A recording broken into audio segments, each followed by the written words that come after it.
Welcome to Civics in a Year, the podcast that makes civic literacy fast, accessible, and surprisingly engaging. In just 10 minutes an episode, we'll tackle one of 250 essential questions about American democracy, how it works, why it matters, and what it means for you.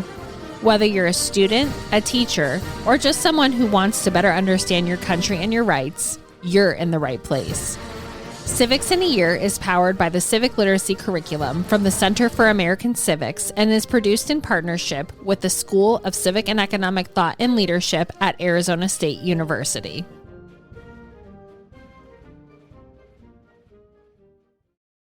Today's guest is Professor Esther Hong, a scholar of youth and adult carceral systems whose work examines the juvenile legal system and what it reveals about the broader carceral state. A former appellate advocate for indigent youth and adults, Professor Hong now teaches criminal law and criminal procedure at the ASU Sandra Day O'Connor College of Law. She is a graduate of Stanford Law School and brings both scholarly and lived legal experience to today's conversation. Professor Hong, thank you so much for being here today. I'm excited to talk about the Sixth Amendment kind of as a whole. So the first question I have for you is kind of on the foundations of fairness. So the Sixth Amendment guarantees us a speedy and public trial by an impartial jury. What did the framers mean, or what does fairness in a trial mean, and how has that evolved with modern criminal justice? Yes, thank you for the question, and also thank you for having me on your podcast. So the Sixth Amendment ensures that a defendant in a criminal prosecution receives a fair trial. And fairness is guaranteed by a set of specific procedural rights that the defendant has. And these include the right to be informed of charges, including the nature and cause of the charges, so that they could prepare for their defense. The right to assistance of counsel, which means that there's a right to an attorney if they cannot afford one, but it's only for certain charges and proceedings. And the right to a trial that is speedy and public, as you mentioned. The right to have an impartial jury determine the guilt. And that jury has to be chosen from the state and district where the crime occurred. And the district has to be previously determined by law. And the right to confront and cross-examine witnesses and to compel witnesses and to appear in their favor. So all of these rights ensure that a defendant has adequate time, resources, and transparency to prepare a defense and ultimately receive a fair trial. In terms of how the Sixth Amendment evolved, I want to highlight two key developments because it also gives us insights into the meaning of the Sixth Amendment. The first is what is referred to as the incorporation of rights against the states. And I'll tell you more what that means. So when the Sixth Amendment was ratified in 1791 as part of the Bill of Rights, it was widely understood to only bind or apply to the federal government, meaning that states were governed by their own constitutions and statutes. And of course, there was some overlap with the rights in the Sixth Amendment, but the states didn't have to follow the Sixth Amendment. After the 14th Amendment was ratified in 1868, the Supreme Court began to rely on the Due Process Clause to analyze which rights in the Bill of Rights should also apply to the states because they were deemed necessary for fundamental fairness. And that is a doctrine called incorporation. So the process was slow, and the majority of the Sixth Amendment rights were expressly incorporated against the states in the 1960s. So the famous case, Gideon versus Wainwright, 1963, a lot of people assume that that case is just about the right to counsel in criminal cases, but actually it's an incorporation case, meaning that the court knew, everyone knew, that the federal government had to provide right to counsel in federal criminal cases. But it was in that case that the Supreme Court said that the states also have to follow the Sixth Amendment right to counsel because of the fundamental fairness argument under the Due Process Clause. And the states had to give defendants counsel if they couldn't afford one in felony cases. And later on, the court expanded that to include more cases. So starting with these incorporation cases, the contours of the Sixth Amendment rights began to get more defined. It was also the 60s that the right to cross-examine and confront witnesses was incorporated, as well as the right to speedy trial, compulsory process, jury trial, which we'll talk about later. But it was through these cases that the Supreme Court began to really define these rights. The second major development that is important to note is the increased reliance on plea bargaining to resolve most criminal cases. So plea bargains began to take place early on, and their legal realists began to support it.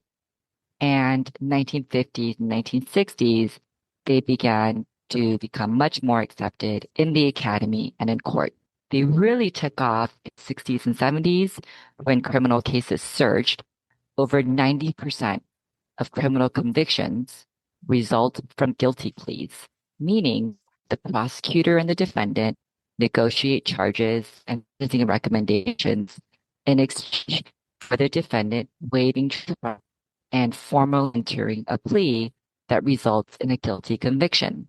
So, for example, in federal criminal cases, generally 98% of convictions are a result of pleas. In state cases, generally between 90 to 95% of convictions are a result of pleas. They have become so common that in 2012, the Supreme Court observed in a case called Lafler versus Cooper and a companion case, Missouri versus Frye, that the reality is that criminal justice today is, for the most part, a system of pleas, not a system of trials. As a result, in that case, the court actually expanded the Sixth Amendment right to counsel to include the right to effective assistance during plea negotiations. But even in light of this reality, the Sixth Amendment remains critically important because it often functions as the defendant's primary bargaining leverage in plea negotiations. And the right to a fair trial really serves as the North Star for many pretrial proceedings and processes, including discovery and disclosure obligations, and also the right to counsel. So for that reason, the Sixth Amendment right to trial and Sixth Amendment rights are very, very important, even with the overwhelming prevalence of plea bargaining as well. The absolute number of criminal trials is still substantial. And the public visibility of criminal trials, especially in the media of high profile cases, it continues to play a very important role in shaping perceptions of fairness and legitimacy in the criminal system. And so you talked about a jury. So why did the framers believe that it was so important for ordinary citizens, so not judges or government officials, to decide guilt or innocence? What does the jury system reveal about our values in the Constitution? Yeah, so first, the right to a jury trial under the Sixth Amendment has been interpreted to only apply to serious cases, which generally means offenses that are punishable by more than 6 months imprisonment, although some limited exceptions apply. So when I teach the Sixth Amendment to my students, I say, I know the text says all criminal prosecutions, but for two of the rights, there's an asterisk next to that word all. And the right to jury is one of those rights where it doesn't apply to all criminal prosecutions, but just serious cases. The framers believed that juries, which are composed of ordinary citizens, were necessary as a check on government power. So I'm going to read some quotes from the court's opinion in a case called Duncan versus Louisiana. It was a 1968 case that incorporated the Sixth Amendment right to jury against the state. And it does a wonderful job of showing not only why the framers provided this right, but also how important they are to the democratic values that are foundational in our Constitution. So the court said, those who wrote our constitutions knew from history and experience that it was necessary to protect against unfounded criminal charges brought to eliminate enemies and against judges too responsive to the voice of higher authority. The court then continued, providing an accused with the right to be tried by a jury of his peers gave him an inestimable safeguard against the corrupt or overzealous prosecutor and against the compliant biased or eccentric judge. And here's the part where I think it really gets to the values of the Constitution. Beyond this, the jury trials in the federal and state constitutions reflect a fundamental decision about the exercise of official power, a reluctance to entrust plenary powers over the life and liberty of the citizen to one judge or to a group of judges. Fear of unchecked power, so typical of our state and federal governments in other respects, found expression in the criminal law in this insistence upon community participation in the determination of guilt or innocence. I think the words still remain true today.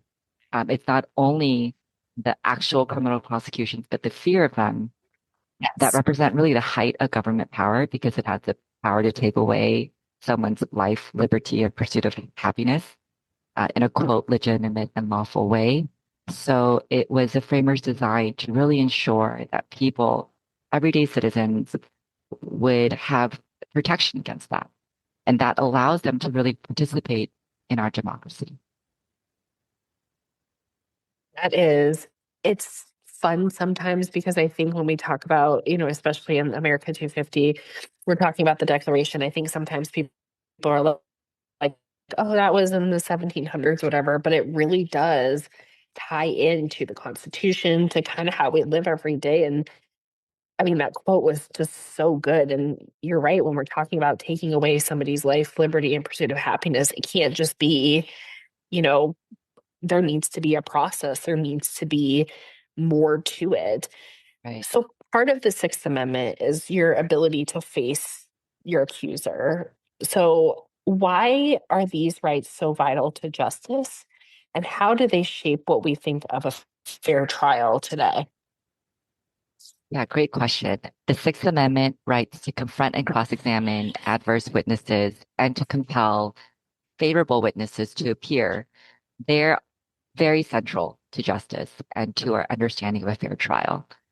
So first, these rights are essential safeguards against wrongful conviction, right? So they ensure the government's evidence is tested in open court, that the accused has a meaningful opportunity to present a defense, and they also reflect the framers' commitment to, again, guarding against unchecked government power, which in the criminal context means preventing convictions based on untested or secret accusation.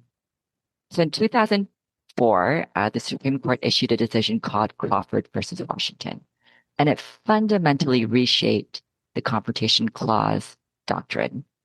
And this case also reveals some insights, again, about the framers' commitment to democracy, to providing checks against government power, et cetera. So in that case, Crawford versus Washington, the court rejected a prior test. It was a reliability test that helped determine when out of court statements can come into court during trial.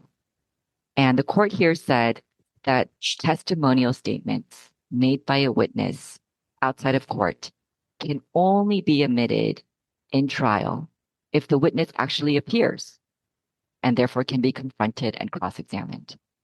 The only exceptions are when, one, the witness is unavailable, and two, the defendant had a prior opportunity to cross-examine the witness. If one of those were not fulfilled, then the statement couldn't come in if the person was not available. The court grounded this rule in history, pointing in particular to someone named Sir Walter Raleigh and his trial. And in particular, in that trial, his conviction rested on ex parte examinations rather than live adversarial testing in open court. And the modern court in 2004 decried that practice.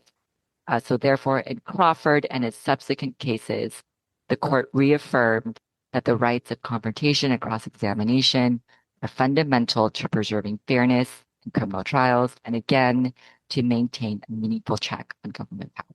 Professor Hong, today, what do you think people misinterpret most about the Sixth Amendment? Or what do you wish they knew more about when it comes to the Sixth Amendment?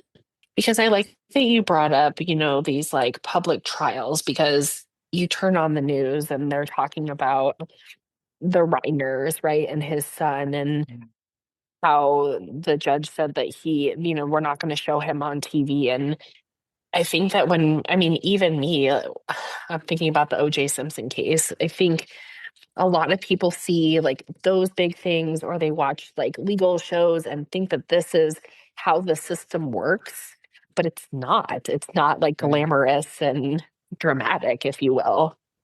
Yeah, I think that's so true. I think the reality of our criminal system is that, like the Supreme Court said, it is a system of pleas. Yes. And in some instances, cases can be resolved in minutes. The vast majority of criminal cases are state misdemeanor cases. And in many of those instances where prison or imprisonment is not on the table, there's not even a right to a jury or to even counsel. But the Sixth Amendment, like I said, it is the North Star. It's in the air that the criminal system breathes. And so it is very, very important that we have these rights, because at the end of the day, it is really one of the most powerful tools that the defendant has to ensure that they receive fairness throughout the criminal process, from the very time that they are charged and even arrested to sentencing. And so it is profound. It's still profound to me that the framers really ensured that defendants would have these rights. It made it so that criminal prosecutions were supposed to be slow and difficult for the government to use. And I think that while our current system oftentimes is the opposite of that in terms of how pleas are implemented, that having this text and having this in the background, it still ensures that there is some fairness that applies. And again, if the defendant wants to go to trial and in serious cases want to have a jury, that they are entitled to that. Professor Hong, thank you so much, not only for all the Supreme Court cases you gave us to look into, but for helping us really ground this in, the Declaration of Independence and the Constitution, because the reality is those aren't separate things. The systems we have today are based on that. So we appreciate your expertise and your willingness to talk to us today. Thank you. Thank you so much for having me. It's such a joy to be here.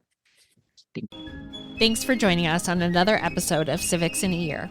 If you enjoyed this episode, be sure to subscribe and share it with someone who cares about a constitutional republic as much as you do. For more episodes, resources, and updates, follow us on social media or visit us at civics.asu.edu. Make sure to check out the show notes for any relevant links.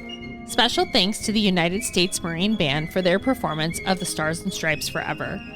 Let's keep building a stronger constitutional republic, one episode at a time.